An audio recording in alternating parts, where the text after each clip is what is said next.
Shalom, and welcome to day 27 of my Counting the Omer blog from Adat Yeshua Masonic Synagogue, although as you can see from today, again, it's actually from my flat here in Norwich. And I really want to ask the question today about the nature of authority. We touched a little bit upon this in previous blogs. Interesting question when you ask this one, where it comes from, what it is, how it functions, and so on. What is our authority? And it's not always an easy answer to actually nail this one and pinpoint it down. It's too easy just go, oh, it's this or that or the other.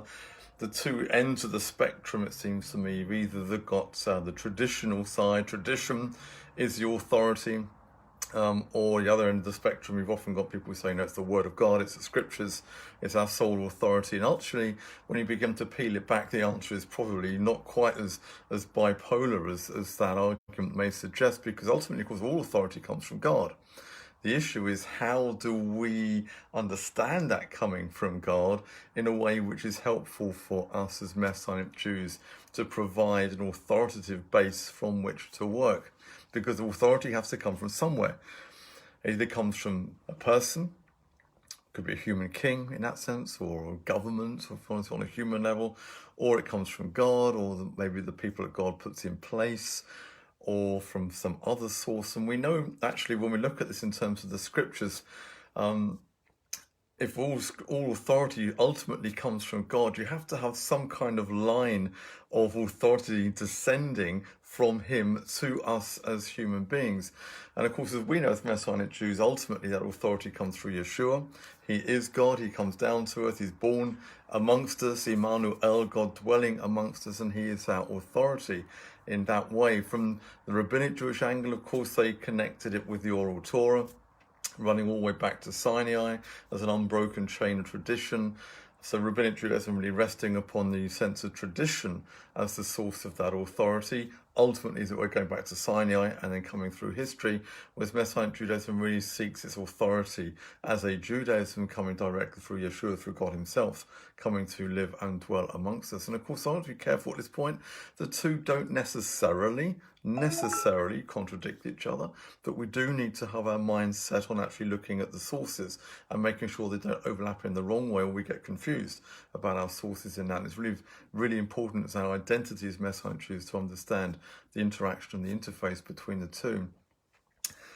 But it seems to me there are many within the movement of Messianic Judaism who are weakening their understanding of the Word of God aspect in terms of the authority side of this. And it's coming about, I think, through a couple of channels. There's many looking at the scriptures saying that actually, the sola scriptura attitude, that the scriptures are our authoritative place. This comes from evangelicalism. It's very Christian based. It's a Protestant Lutheran reaction to the traditions then in the Catholic Church to move authority out of traditions from a Christian angle, at least into the Bible. And of course, being such a very Christian thing, of course, as Messianic Jews, we don't want anything to do with that, and therefore we've maybe pulled back from that to seek our authority from elsewhere. The other angle that I see people coming from in the Messianic movement is a desire to be inclusive, or shall we say, a desire to be included within the broader Jewish community. Rabbinic Judaism very much leans upon tradition for its authority, and arguably from Sinai all the way through, although that, of course, is a theory which Rabbinic Judaism has created. That's a myth, if you like, in inverted commas, in a religious sense of the word. But nevertheless, a desire to be included and wanting to be included in all of this leads some people to treat the scriptures in a slightly lax attitude and to maybe lean more upon the traditions for our identity, and more of a kind of continuity approach in all of this. There are difficulties, however, when we look at the scriptures and look at our sources of authority in this way, because one thing we do have to say, Judaism is actually a faith, or a religion, if you want to use that word, of revelation. It's not something you work out. It's not something you deduce from your environment or from your experiences. Judaism is about revelation. How do I know this? But apart from the fact the Bible says it, I think, frankly, if mankind had come up with the commandments, somewhere in the commandments would be a commandment, in my heart, after all, would be thou shalt eat donuts every day, because that's a wonderful thing to do, right? So if we'd worked it out of things that were useful, I think we'd see far more of that kind of commandment. In fact, we see many commandments which run against what we want to do. And if it was a human invention, we certainly wouldn't have been into that kind of game. But revelation is at the core of what Judaism is. And of course, the question then comes to tradition versus the scriptures. Who is speaking? And who gets the power to interpret, of course, that comes into that too.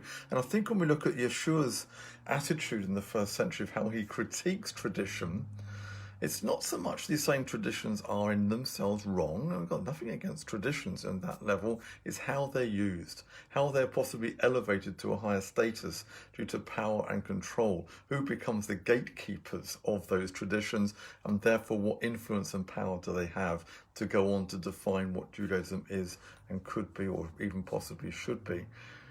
It seems to me the Word of God actually has a far more flexible approach in all of this. We understand that God is our authority, but we need the Spirit to interpret what the Word of God says. We need the Spirit to interpret the commandments of Adonai. I'm not saying that's a free-for-all, because that doesn't work either. We have God-given authority of pastoral authority, rabbinical authority within the Masonic Jewish movement, and we should listen to our leaders. But the scriptures are clear. Together we have the mind of Messiah, and it's very much allowing the Ruach, the Spirit of God, to interpret these commandments, interpret our Judaism for us in that way. Therefore we keep that spiritual link with our God in terms of our walk with Him, our relationship with Him, keeping Judaism therefore as a faith of revelation in our day-to-day walk with Him. The Word is our authority. I have no doubt about that. The Word of God, the Scriptures, the Torah, the Tanakh, and the Masonic writings has to be the bedrock of our revelatory faith in that sense, because it is a straight connection back. So in the Masonic writings we have the teachings of Yeshua, who is God amongst us, who taught these things, that his followers are listening to his interpretations and writing them down, and then propagating those teachings based upon the principles that Yeshua taught. I've no doubt, therefore, that the Word of God does have to be our authoritative textual base in this, rather than tradition. Traditions come and go. Traditions change, and of course they become immutable. What can you do with them? We see the traditions now, especially within Catholic traditions as well as rabbinic Jewish traditions, because the two have paralleled each other through history, with their reliance on tradition as authority in us. They become very ossified. We look at the chained women nowadays who are unable to be set free to remarry within rabbinic Judaism. It's just one example of many that we could quote here. If our tradition, in fact, just chains our people up rather than setting free, we need to have a deeper and better approach than that when we're looking at the Torah commandments. But the Word is our authority. The Word is given by God. It's His revelation all the way through this, but we need the Spirit to help us and guide us to walk. That is our source of authority from God Himself, because as Messianic Jews we have that direct relationship with God, and we must never downplay that.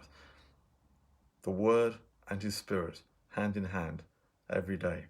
Thank you for listening today, and we'll see you again tomorrow. Toda Rabah.